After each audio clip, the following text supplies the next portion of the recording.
Hey YouTubers, it's Belinda, watching Fight the Good Fight.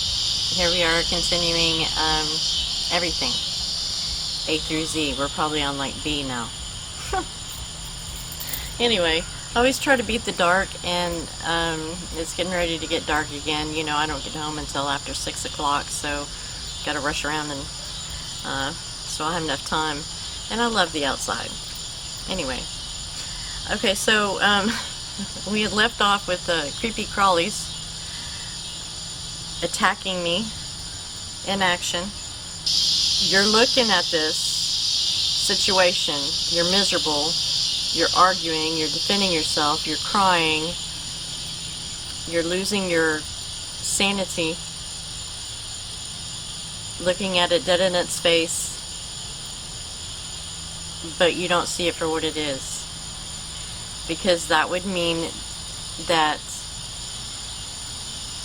you would have to accept the reality that the best feeling that you've had in your entire life, possibly, more than likely, was not real. So being that that is a very big pill to swallow, a lot of people cannot accept that, so they continue in their suffering, and they continue in their relationship, and they continue to be manipulated, and it's a vicious cycle, and it's never ending. And that's how important it is to see things for the way that they are.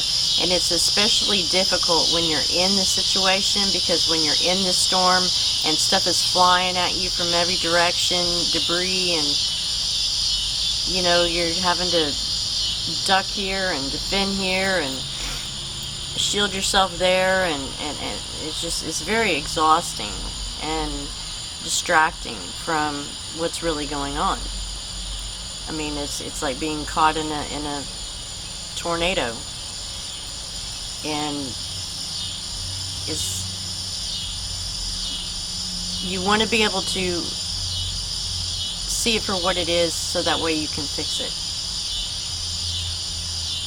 Sometimes you just got to get out of this situation, and then you'll see what's going on, but you need to trust your gut and trust your instincts. This is not a healthy relationship. We're arguing all the time. He's accusing me of crazy stuff. It's time to get out of there. No, what are you waiting on to happen for him? Okay, if he hits me, then I'll leave.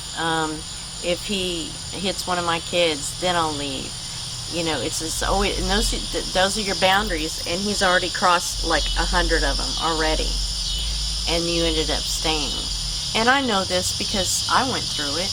I'm not judging anybody, because I can't even tell you how many times that I went back. I honestly could not even tell you. I moved my stuff and my furniture in and out of his house. Who knows? Involved my parents, involved my family, helping me move. Oh my goodness. So, it is important to know your enemy. So you know your enemy, and you know what you're fighting up against. You know their tactics. You know how they fight, how they play their game. So that way you know how to react to the situation. You know what to say. You know what not to say. You know to remain calm, because you're arguing over something that's not even in existence. If you knew what was really going on, I guarantee you would not react and deal with the situation the way that you're dealing with it now. I promise you. You're gonna have a lot of regrets. So God says that my people are destroyed for lack of knowledge. We are to be wise as serpents, as gentle as lambs. Well, how does that work? It's like a balance. It's really tricky to, balance being as wise as a serpent and gentle as a lamb. Usually the more that you know the harder that you become. But it doesn't have to be like that.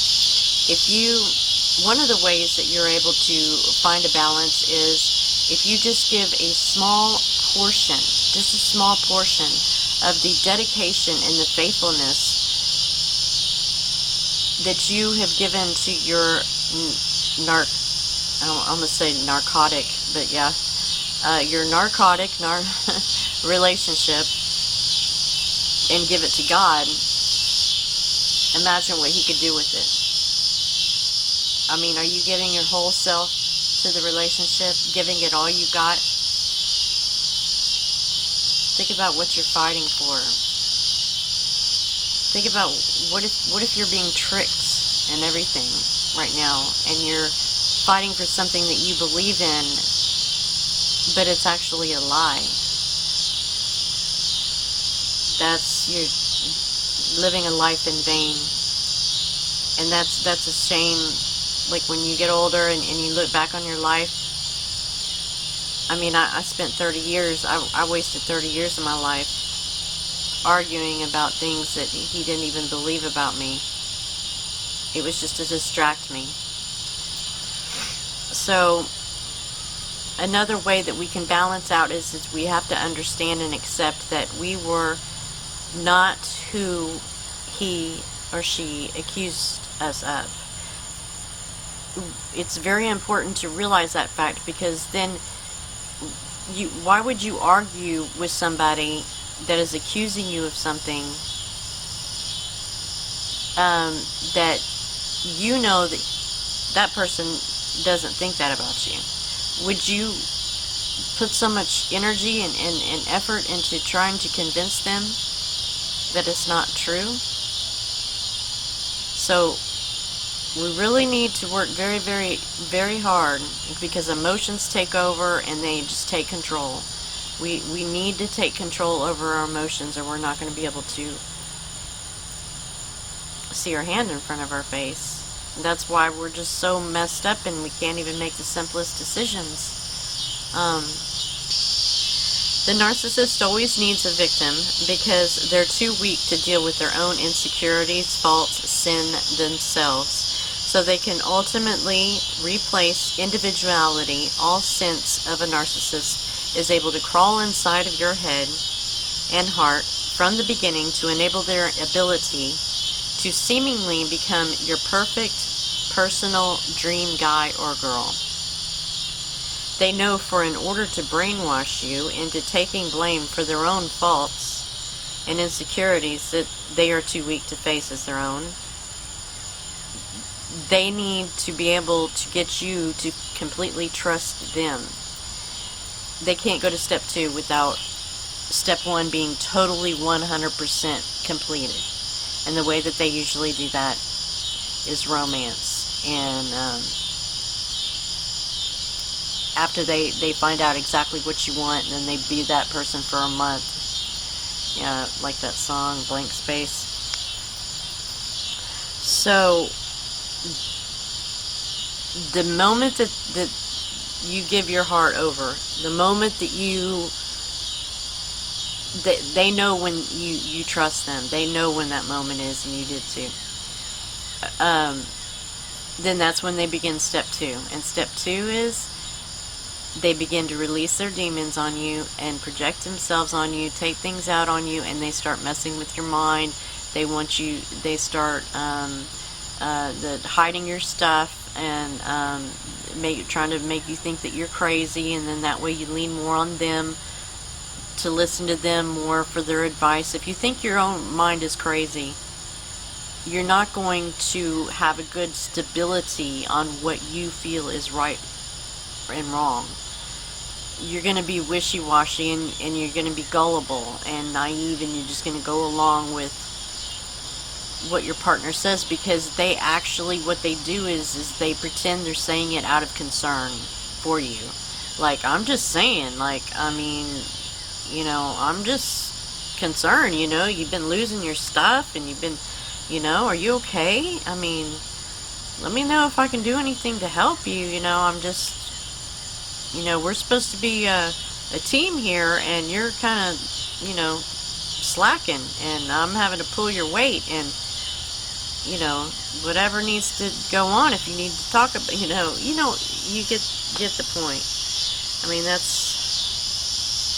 they create the chaos, and then they come in like they're the hero to save the day, but arrogantly, usually. Like my ex, would hide stuff from me, and I seen him out of my peripheral vision, and golly, Belinda, you're always losing your stuff. I'll help you, man. You need to keep track of your stuff better. Shoot. He had it in his pocket the whole time. Anyway, they have the ability to cause their victim lifelong psychological damage. If the victim refuses to look at it for what it is and walk through the fire and the flames, then they can actually go to a point of no return. So you really need to get a hold of yourself. If you're going through hell, keep on moving before the devil knows your name, because he will grab a hold of your butt and keep you wallowing in your pity. And you need to get up. You need to get up. That's in it. That's danger. That's where he wants you. You let them win. If you do that, that is you giving up. This is your life, and you just need to get out of there, really. I mean, I know it just sounds so simple. I mean, I tried it too. People were wondering, what in the world are you doing? Why are you staying in that relationship? He's not even good looking.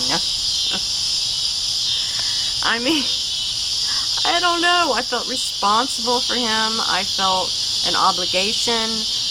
He would put guilt trips on me. Like, it's just the whole way around the situation, what they do. Everything they do and everything they say is for this purpose and this purpose only. You are their project. And if they seem like they're, going crazy, or they can't live without you or whatever, and you think, oh, he loves me, or she loves me, or whatever. It's not that. They invested a lot of time in you. It's, that was a lot of work. It's kind of like, they don't really want to have to start over all that training and everything all over again, because that means they have to go through the love bombing phase, and they don't like that phase because they have to behave. They really don't want to do that, but if you're not feeding them and you're not giving them what they need, they will definitely do that, because it is like a drug addiction that they feel like they have to have. They have to be fed, and they'll go look for it somewhere else if you're not taking care of them. And I don't know how they expect us to take care of them when all they do is just suck the life out of us and then expect us to give more. You can't get blood out of a turnip. I think that's how the saying goes. Man, there's mosquitoes everywhere. So, it'll eventually change your core, and you won't see it happening. That's the scary part. You will not even see this happening. You're willing to change because of how charming they were in the beginning. And they give you a taste here and there to remind you of that amazing feeling that you felt. You felt love. It's like that horse chasing the carrot. Some never find their way back. It's so subtle that the abused will actually think that somehow they deserve to be treated that way. Then they will be left with the feeling that they have to constantly make up for whatever it is that they did or they didn't do. I remember that feeling. Just constantly feeling like you have to try to make up for something and you didn't even do anything wrong.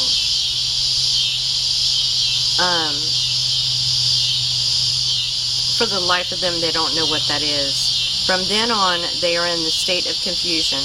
To top it off, the narcissists don't even believe that you're doing these things, right? They know the truth, and that's what's so sick about it. Who does that? It's just so insane to me. Like, when I first figured that out, that they actually did that, like, I mean, when I first heard it, I didn't believe it. You know, there's that denial thing. I think that's a natural human nature reaction at first, is to be in denial about it, because it's so insane and it's so left field and it's so inhumane. Boy, those locusts are loud. Wow, there's a bird that just went went really low. So yeah, what a waste of time. If you let them, you will spend your whole life defending yourself. I spent 30, well, I should say 25. It's just that I've been single for 7 years, so I still have to deal with my ex, sometimes more than others, like when his mistress, girlfriend, whatever you want to call her, when they separate, you know, it just depends on that. But I do still have to deal with I had a child by him, so and you know, that's tough. That's real tough. Co-parenting, there's no such thing. So, if you, they will go as far as their victim will allow them to go. There's no, they have no set boundaries. They will go all the way. It's crazy. What I mean by that is, they will go a little bit further each time. It's a game to them. It's the way they feel empowered. You think that argument was horrible yesterday? Wait till tomorrow. It gets worse and worse and worse, and they do. They push it. It does. It gets worse and worse. You'll see a pattern. And my suggestion to you is, and I say this in one of my other videos, is that when you're under a traumatic experience, a part of your brain, the part of your brain that is like the short-term memory, it shrinks.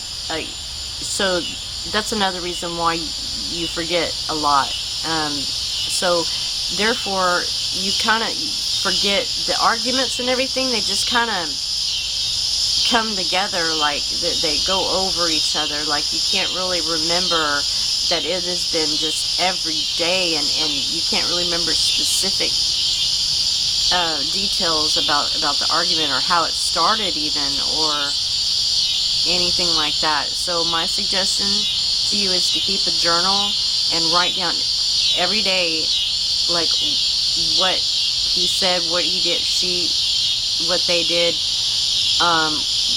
what the argument was about, even the criticism that they tell you, what people they involved. Write it all down, and then like after about a month or whatever, go read that and see, and then you'll be amazed. You really will be amazed at what you've actually had to endure. And I pray for all the victims of the narcissists, because I know how it is, and I know the helplessness that you feel when you're in this situation. You feel so alone, like nobody understands, and everybody just thinks he's a great guy, and nobody believes me, and they see me as the crazy one, and you know, or maybe you're fighting in court for your kids, and you know, or who's going to get the house, and who's going to get what, and it's just, and you know, and the narcissists just remain calm as can be, like they're just totally sane, and that you are the crazy one. So it's very important that you remain calm through the court experience and everything, because if you start getting upset, they're gonna think that he's right about everything. But I would be totally honest with them, because I'm sure that they're familiar with narcissists. And I would tell my lawyer, and I would be honest and say, you know, they've got us so scared that we don't even, you know, want to say anything like that, because what if, you know, it's always what if, because they've impounded things in our brain like that. Like it's things aren't ever going to go our way. Like they're going to win at everything, you know. They're just being intimidating. They're just being a bully. That's not true. You know, if you feel inferior and if you feel like you're gonna get beat, then you're gonna get beat. It's just the way that it is. You really have to, you know, you're fighting for your life here, or maybe even your kids, you know, so you got to shake it off and be sure about yourself and where you stand, and set your boundaries. And that's the biggest thing, is your boundaries. Set your boundaries, and don't ever let anybody cross over your boundaries again, ever. Even if you let them do it that one time, they get in and they get a foothold, and they'll go in and just, you'll be like, okay, and just, and then you lose yourself. Your character, your morals, your values, knowing right from wrong, you lose all of it. So, I'm going to read one more page, and then shut it down. The mosquitoes are tearing me up, boy. Okay, there is hope. However, the only way to the path of healing is to be conscious of their intentions and their manipulations. You have to see through what they're doing. If you begin to defend yourself, then that would mean that you actually believe that they believe what they're saying. Once you defend yourself, they won. That's it. That's it. You've already defended yourself so many times, probably about the same exact thing over and over again. It does not deserve a reply, an answer. No, none. Don't do it. That's exactly what they're trying to get you to do. So we can choose whether or not we give that power over. It's all in how the victim perceives the criticism of whether or not the narcissists win. It's all in how the victim feels about what they're saying. It determines whether or not the narcissist feels like he won. The whole thing, it's so sick. The whole thing is to nitpick at you until you lose it. That is the whole entire purpose of the narcissist. Isn't that pathetic? That is just so pathetic. You know, normal people, they do their best to try not to upset people, you know, and so it is only when we accept that the narcissist actually believes what he is saying or she is saying to us. The truth is, the accusations they direct to their victim is actually their own demons that they can't face. In the end of my relationship, I would always tell him, your accusations are your confessions. And they started accusing me, I say they because I'm thinking about my last two narcissistic relationships. Accused me of some off-the-wall stuff like that. I was like, it was so off the wall that I was just like, you're stealing my identity? What? I didn't even know I was hacked. He was like, no, you're in my stuff. I was like, oh my God, I gotta change all my passwords. It happened. In the year 2017, I fought for my identity for over a year. I lost everything virtually. All my accounts, all my pictures of my kids. I had done research, you know, biblical research, like a whole bunch of research, and that was gone. Everything, all my personal accounts, my Facebook, emails, everything gone. And I seriously didn't know I was hacked. And for me to want to steal his identity is a joke, because he has the worst credit in human history. Probably I'm exaggerating, but nobody would want to steal his identity, believe me. So when he accused me of wanting to steal his identity, I mean, it had to sound crazy to him when he said it. There's no rational, there's no logic. The victim is left constantly defending. I call it projection for their own protection. Whether it be consciously or unconsciously, either is possible. Sometimes I don't know. I can't really tell, and there's no way to even really tell or prove it unless you got wires and stuff stuck to their head or put them through an MRI or something like that to figure out what's actually going through their brain or how they're feeling about when they say something or whatever, because they are really good actors. So when they get so into their character and they try to get us to believe what they're saying, then it seems like that they actually believe what they're saying. And I think they psych themselves out. I really do. So the narcissist's best defense is his offense. Keeps the victims busy, trying to convince their abuser that they're not who they say.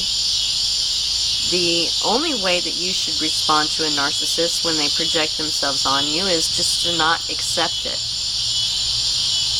You could just say with genuine concern, with a monotone, but you have to remain detached at the same time. I'm sorry you feel that way.